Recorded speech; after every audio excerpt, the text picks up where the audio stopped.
안녕하십니까. 글쓰기 11주차 강의를 시작하도록 하겠습니다.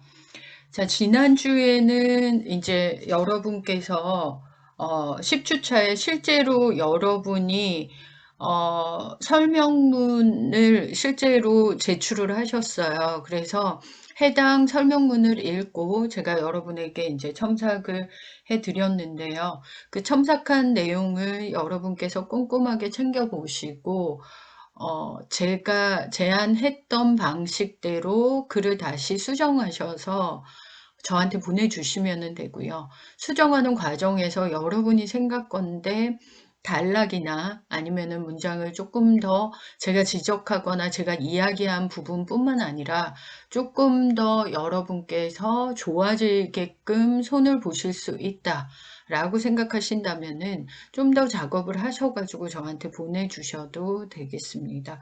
특히나 내용이 조금 부족하다고 말씀드린 분들은 더더군다나 조금 자료조사를 더 하셔가지고 글의 완성도를 높여서 저에게 보내주시면 되겠습니다. 자, 지난주 저희가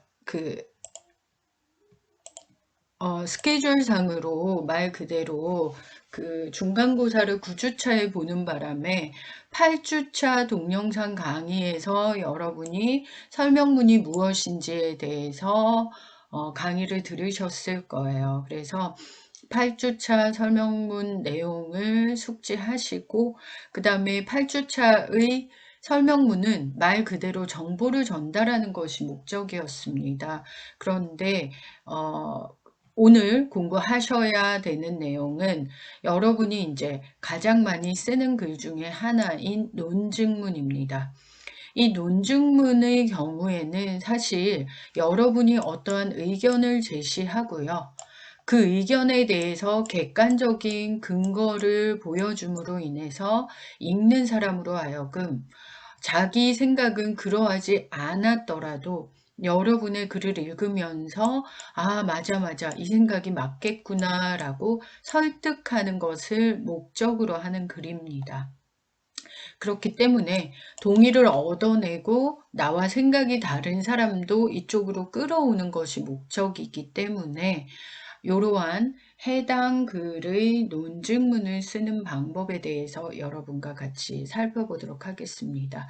그리고 이제 이번 주에는 이렇게 논증문 관련 이론 강의를 들으셨고요. 그다음에 이론 강의를 바탕으로 마찬가지입니다. 자유 주제로 여러분께서 다음 주에는 실제로 여러분이 어떠한 논증의 주제를 하나 정하셔가지고 실제로 한 편의 논증문을 써서 제출하시면 되겠습니다.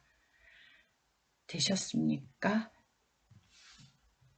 실제로 여러분이 대학교 4학년 동안 그 다음에 회사원이 되어서 그렇죠. 사회에 나가게 되시면서 여기에서 여러분이 쓰시는 대부분의 보고서라든지 작은 소논문이라든지 이런 형식들은 대부분 설명문과 논증문을 포함하는 형식들이 대부분이고요.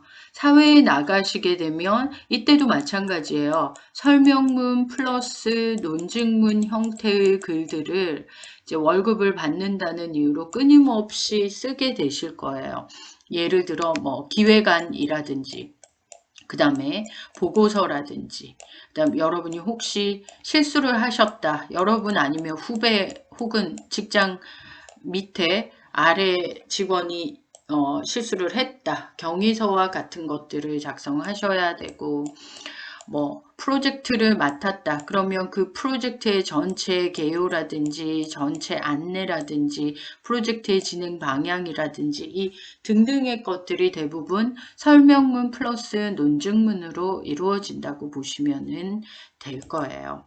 그래서 지금 최소한 여러분이 살면서 가장 많이 쓰게 되는 글의 종류가 설명, 논증문 정도이기 때문에 설명문은 앞서 설명드린 것처럼 여러분이 현재 가지고 있는 전공 서적들, 그 다음에 대부분 대학에서 공부하게 되는 교과서들, 텍스트북들 이런 것들이 대부분 다 설명문이고요.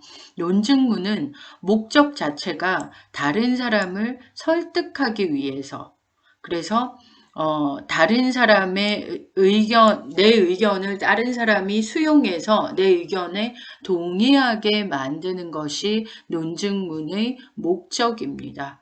그래서 이 목적에 맞게끔 제대로 된 논증문을 쓰기 위해서 논증문의 기본 요소는 무엇이고 그것들을 실제 논증문에 어떻게 적용시킬지에 대해서 여러분과 같이 오늘 살펴보도록 하겠습니다. 자, 논증이라는 것은 이때까지 여러분이 나는 찬성, 나는 반대처럼 어떠한 근거를 제시해서 어떤 사실이나 의견을 논리적으로 증명하는 것, 그것을 말합니다. 이러한 논증, 논리적으로 증명한 사실들을 적어 놓은 것이 바로 이 논증문이 되는 것입니다. 논증이라는 것은 불분명한 사실이나 의견의 타당성 여부를 밝혀서 증명함으로써 그러한 사실이나 의견을 믿고 동의하게 하는 것을 목적으로 합니다. 그래서 그 초등학교 다닐 때 중학교 때 설득하는 글과 같은 것인데 논증은 그것보다는 훨씬 더 설득의 목적을 두기보다는 사실은 다른 사람의 의견을 얻고 내 의견이 수용되게끔 동의를 구하기 위해서 여러분이 지금 대학에서 쓰시는 논증문의 경우에는 객관적인 근거가 굉장히 중요해요. 그래서 불분명한 사실 혹은 내 의견이 맞다는 타당성 여부 이런 것들을 어떻게 논리적으로 밝혀서 상대방으로 하여금 내 의견이 맞다 틀리다를 떠나서 내 의견을 그렇게 하는 게 좋겠다. 그게 좋은 방법이겠구나 라고 내가 주장하는 쪽으로 내가 제시한 의견을 수용할 수 있게끔 만드는 것이 논증입니다. 그런데 이러한 논증의 과정을 논리적으로 깔끔하게 정리해 놓은 것이 바로 논증문이 되겠는데요. 이러한 서로 간의 자신의 의견 혹은 본인이 이야기하고자 하는 자기 의견을 수용하게 만드는 그래서 내 의견에 동의하게 만드는 이 논증의 과정에는 꼭 필요한 기본적인 요소가 있습니다. 그게 여러분께서 지금 보고 계시는 주장, 이유, 근거, 전제입니다. 이게 논증에서 반드시 필요한 필수적이고 기본적인 요소인데 주장이라는 것은 여러분이 굳게 내세우는 여러분만의 의견이나 견해를 이야기하고요. 이유는 내가 왜 그렇게 생각하냐면 나는 이거에 찬성해.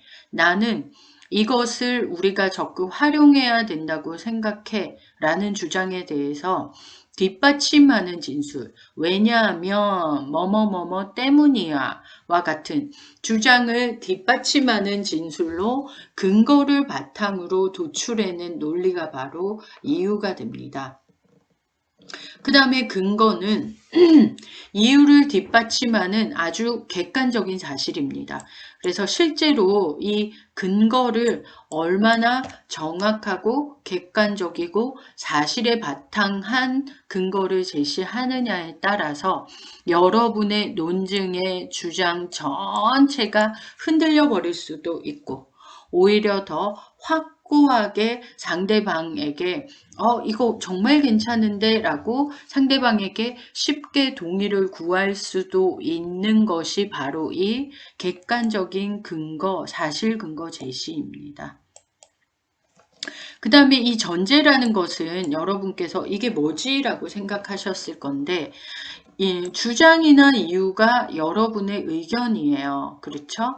그러한 주장이나 이유와 같은 여러분의 의견에 뒷받침하는, 그러니까 이유와 주장을 이어주는 보편적 원칙이라 하는데 뭐냐면 여러분이 나는 그거에 찬성해, 나는 그거에 반대라고 이야기할 때 여기에는 여러분의 어떠한 생각, 가치관, 이때까지 살아온 철학들이 녹아 있는 거예요.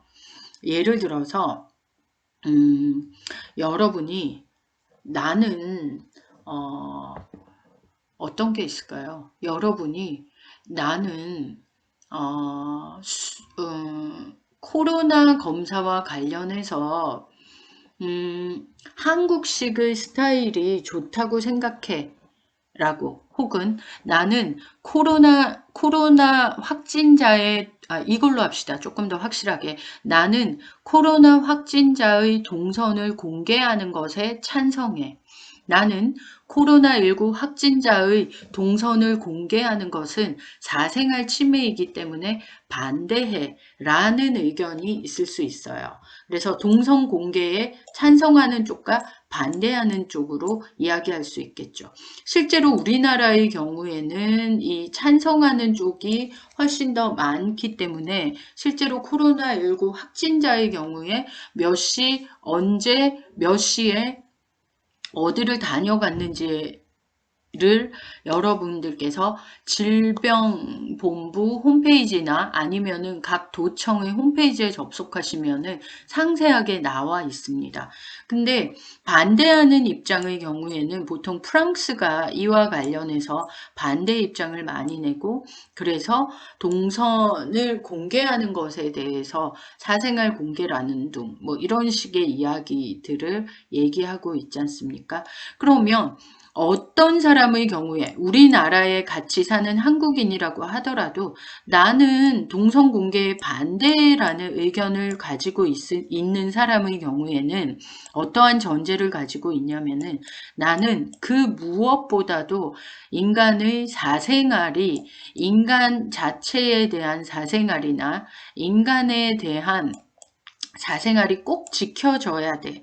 이게 본인의 가치관과 철학인 사람들의 경우에는 반대한다는 것이죠.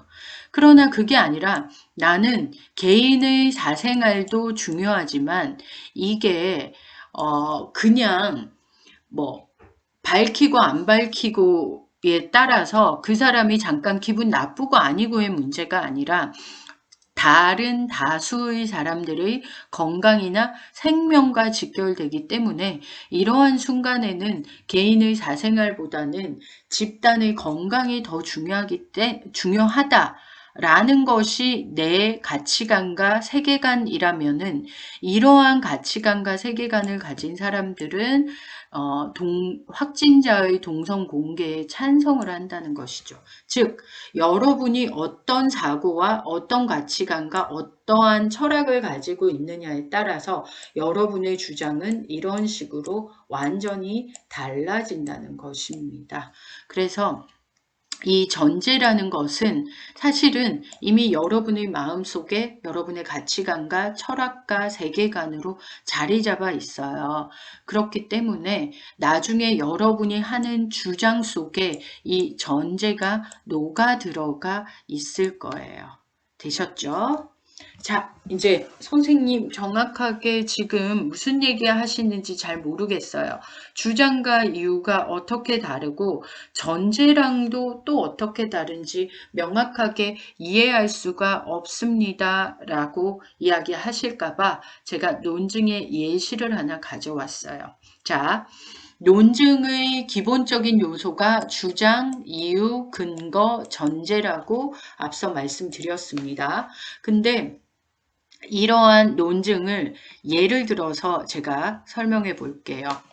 예를 들어 저 같은 경우에 스포츠 승부 조작을 뿌리 뽑아야 한다 라고 제가 주장했어요. 왜냐하면 됐죠? 왜냐하면 써도 되고 안 써도 되는데 사실은 왜냐하면 같은 경우에 이렇게 써주면 조금 약간 초등학생 글쓰기, 중학생 글쓰기 약간 이런 느낌이 나요.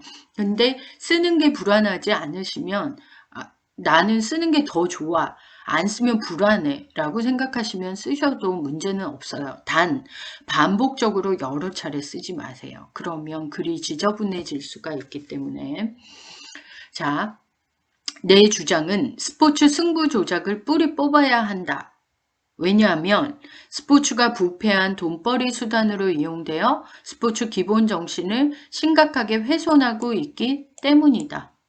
그러면 어떻게 이 돈벌이 수단으로 이용되고 이렇게 훼손되고 있다는 근거는 어디 있습니까? 하면 이 근거는 굉장히 객관적이고 사실 근거를 사실적이고 그 다음에 어딘가에서 발표한 것들, 연구 보고서, 논문, 텍스트에 발표한 발행된 책자 이런 것들이라고 말씀드렸어요. 그래서 근거는 지난해에만 스포츠 4대학 신고센터에 승부조작 관련 신고가 44건이나 접수되었고 그 중에 14건은 실제 징계 처리되었다.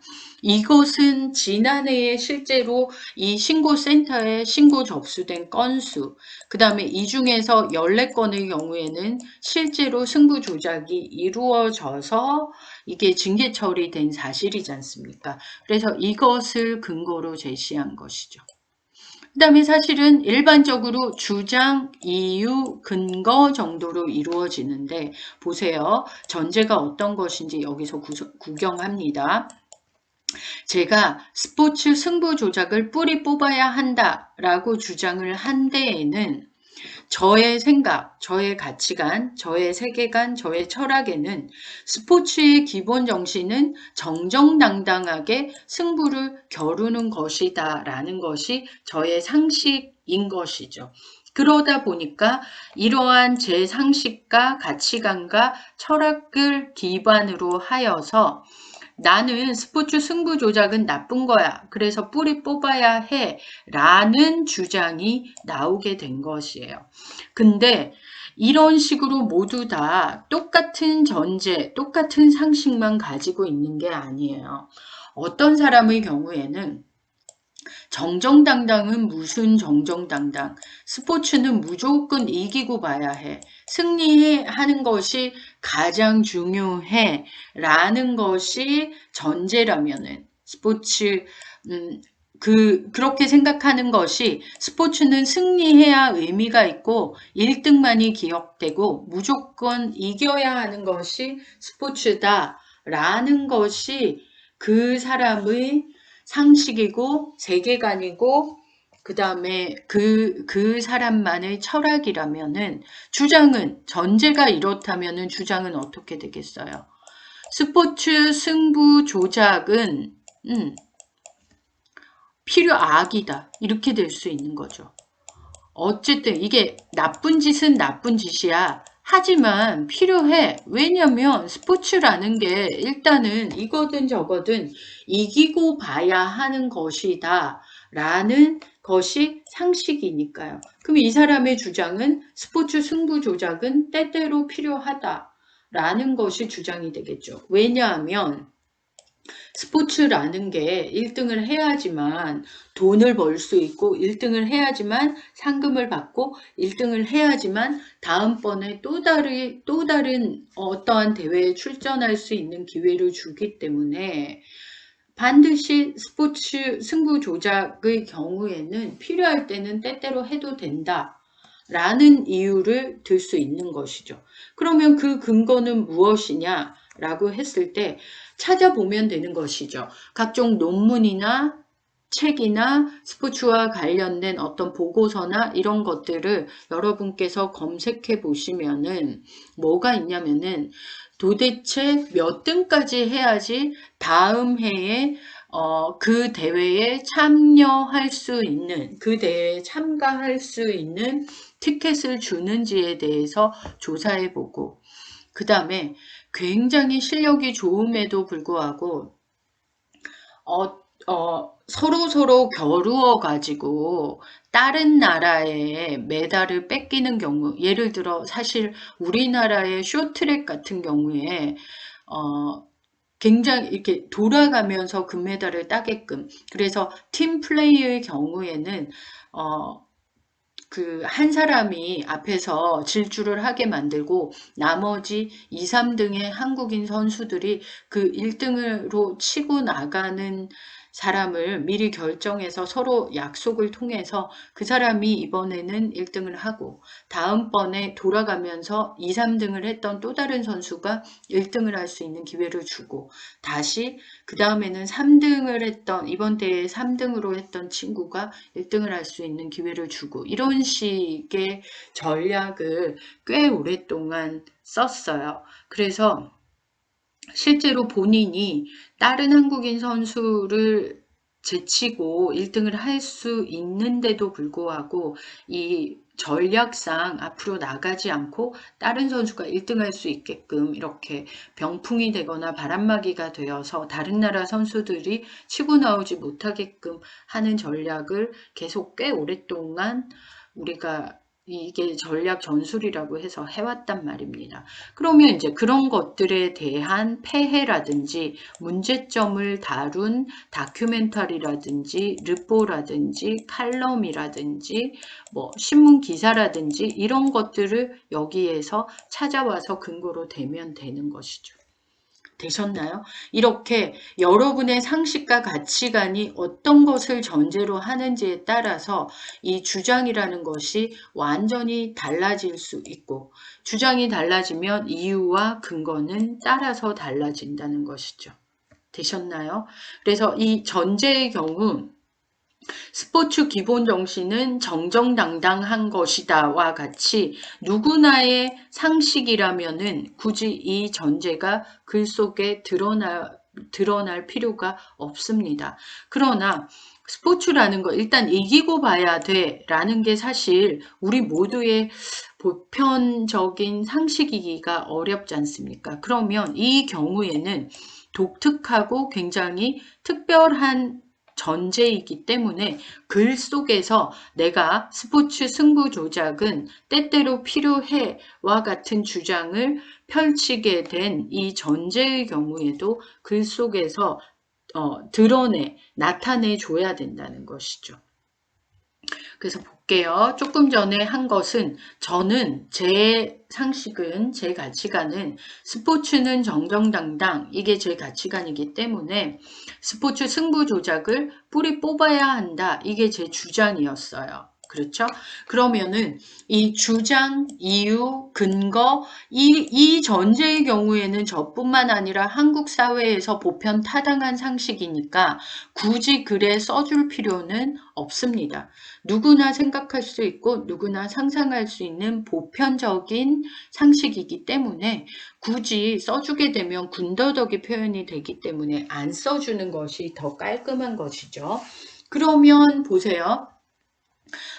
전제를 제외한 논증의 기본 요소에서 주장, 이유, 근거만 드러내는데 말 그대로 순서대로 드러내도 돼요. 스포츠 승부 조작을 뿌리 뽑아야 한다. 스포츠가 부패한 돈벌이 수단으로 이용되어 기본 정신을 훼손하고 있기 때문이다. 지난해에만 스포츠 4대약 처리되었다. 이렇게 주장, 이유, 근거를 순서대로 제시해도 되고요. 그게 아니라 순서를 제가 조금 바꿔볼게요. 왜냐하면 시선을 확 끌기 위해서 어떻게 해요? 근거 부분을 맨 앞으로 1등으로 보내는 거예요. 근거. 지난해에만 접수되었고 그중 14건이 징계 처리되었다. 하고 나서 스포츠가 부패한 돈벌이 수단으로 이용되어 스포츠 기본 정신을 심각하게 훼손하고 있다. 이유죠? 그럼 1번, 2번, 3번 순서를 아까 1번, 2번, 3번 이렇게 내려가는 순서로 해도 괜찮고요. 지금 보시는 것은 3번, 2번, 1번 순서로 가는 것이죠. 그래서 스포츠 승부 조작을 뿌리 뽑아야 한다. 이게 전체의 글의 주제. 그래서 귀납법을 따르고 있는 형식으로 글의 주제가 맨 마지막에 나오는 귀납법을 따르는 방식으로 할 수 있는 것이죠. 이게 만약에 위에서 아래대로 진행이 된다면은 그렇죠. 연역법을 따라서 주장이 맨 먼저 나오고 이유, 근거 이렇게요. 그래서 제가 한국 사람이 쓰는 글쓰기의 8, 90%가 보통 이런 식의 그 두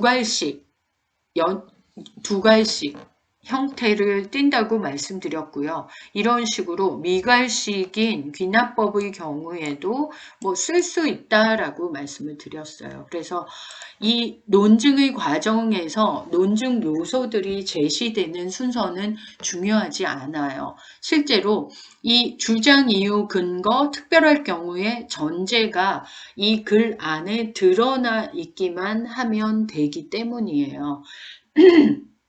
죄송합니다. 그래서 이때 사실은 글을 많이 써본 사람과 많이 써보지 않은 사람 간에 이렇게 뭐라고 할까요? 글쓰기 전략이 여기에서 드러나거든요. 예를 들어 그냥 나는 이번 글의 경우에는 그냥 순서대로 차근차근 덤덤하게 진행을 해서 논리적으로 다른 사람을 설득시켜서 내 의견에 동의하게 만들겠다. 이 방법을 쓸지, 그게 아니라 나는 조금 더 빵 하고 첫 번째에 터트린 후에 그래서 이렇게나 많이 승부 조작이 이루어지고 있는 거야? 라고 조금 충격을 준 후에 서서히 내가 이야기하고자 하는 내 의견 쪽으로 사람들의 시선을 끌어가서 마지막에 따라서와 같은 내 주장을 펼침으로 상대방으로 하여금 동의를 얻어내겠어 라는 방식으로 하겠다. 둘 중에 어떤 걸 하든지 간에 상관이 없어요. 근데 이제 글의 주제를 보고 어떤 것이 상대방을 훨씬 더 상대방도 생각이 있을 거잖아요. 상대방의 의견이. 근데 어떤 방식으로 접근하는 것이 상대방의 의견을 무너뜨리고 흔들어서 그 상대방이 내 의견에 동의하도록 만들 것이다 라는 것을 본능적으로 글을 많이 쓰다 보면 본능적으로 알 수 있거든요. 그래서 여러분도 글쓰기를 여러 차례 반복적으로 하시면은 이번에는 근거가 좋으니까 근거를 먼저 제시해야 되겠어. 이번에는 주장이 좋으니까 주장을 확실하게 하고 나서 그 다음에 차근차근 써내려 가겠어와 같은 이렇게 자기만의 글을 어떻게 써야 하겠다라는 설계도가 그려져요. 그러면 이제 그 설계도를 그리고 나서 개요를 작성하시면 되겠죠. 그래서 이 논증 과정에서 논증 요소를 어디에 배치시킬지는 여러분께서 논증도 마찬가지로 개요를 작성할 거기 때문에 그 개요를 작성하실 때에 여러분께서 확실히 아실 수 있으실 거예요. 자, 이제 다시 말씀드렸죠? 여러분의 가치관, 상식, 문화적 배경 이런 것들 고려해서 전제를 제시하는데요. 이런 식의 스포츠는 정정당당과 같은 너무 보편화된 전제의 경우에는 굳이 글 속에 써줄 필요가 없다. 써주면 오히려 군더더기 표현이 되어서 조금 글이 지저분해진다. 그러나 굉장히 독특한 생각을 가지고 있는 굉장히 본인만의 특별한 전제가 있어서 이 전제로 인해서 주장이 독특하다면은 이 전제 또한 여기에 충분히 설명을 해서 써줘야 한다라고 말씀드렸어요. 따라오고 계시죠? 자, 이제 볼게요. 논증의 기본 모양은 이런 식이에요. 예를 들어 어떤 현상이나 사건이 생기고 나면은 문제가 설정이 돼요. 문제가 코로나19라는 사건이 발생해서 사람들이 확진자와 확진되지 않은 일반인들을 분리하기 위해서 이제 확진자의 동선을 공개하는 것이 사생활 침해다 아니다라는 문제가 설정이 되겠죠. 되셨나요? 그래서 어떤 현상, 코로나19라는 현상이 발생을 하고 그러한 확진자의 동선 공개를 해야 한다, 안 해야 한다, 이 동선을 공개하는 문제와 관련해서 이제 문제가 설정이 될 거예요. 나는 공개하는 게 맞아. 나는 아니야. 와 같은 문제들이 발생하겠죠. 그러면 저 같은 경우에 제 전제 자체가 개인의 사생활보다는 다수의 건강이나 목숨이 더 중요하기 때문에 나는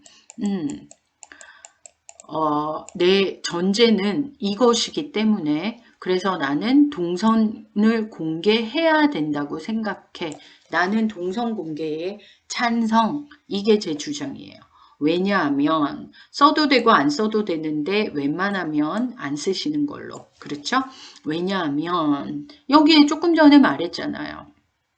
한 개인의 사생활도 중요하지만 이러한 사생활이 다수의 생명이나 그렇죠. 다수의 생명이나 다수의 건강을 위협하는 문제를 발생시킨다면 사생활보다는 생명이나 건강이 훨씬 더 안전하게 지켜지는 것이 그것도 다수의 생명이 안전하게 지켜지는 것이 훨씬 중요하기 때문에 그래서 나는 찬성한다. 그 바탕은 어떤 거예요? 근거인 것이죠. 어떤 겁니까? 만약에 이 동선이 공개되지 않아서 코로나 확진자가 늘어나는 상황에 관한 논문이 있겠죠. 최근에 정은경 질병관리본부장이 이 바쁜 와중에 그 논문을 썼어요. 서울에서 있었던 그 서울의 콜센터에서 그렇게 갑작스럽게 코로나 확진자가 발생한 사건에 관련한 과학적 근거를 제시한 논문을 등재했단 말이에요.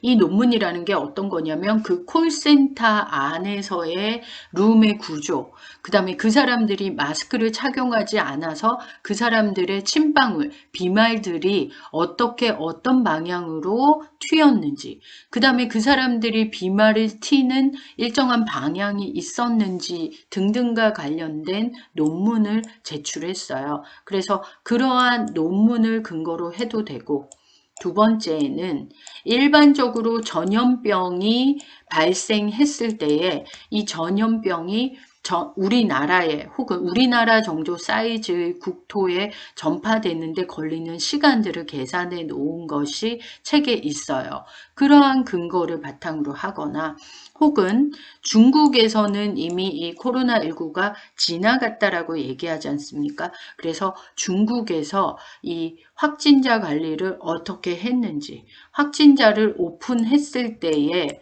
지금 그 싱가포르 같은 경우에 학교에서 학교 등교를 거의 다 잡은 코로나를 학교 등교를 허용함으로 인해서 등교를 허용하고 2주 만에 집단 감염이 발생해서 그 집단 감염이 지금 현재도 계속해서 이루어지고 있는 상황이지 않습니까? 그러면 그러한 것들을 차근차근 근거를 들어서 제시하면서 이러한 이유로 따라서 나는 확진자의 동선은 공개되어야 하는 것이 맞다고 생각한다 라는 주장을 펼칠 수 있는 것이죠. 그래서 여러분께서 논증을 하시려면은 어떠한 현상이나 사건을 접하시고 이 현상이나 사건에 대한 문제를 설정하신 후에 여러분만의 가치관과 철학을 바탕으로 주장, 찬성이다 반대다와 같은 주장을 펼치시고 그 주장에 대한 이유를 제시하고 객관적 근거를 제시하는 방식으로 논증이 이루어진다는 것입니다.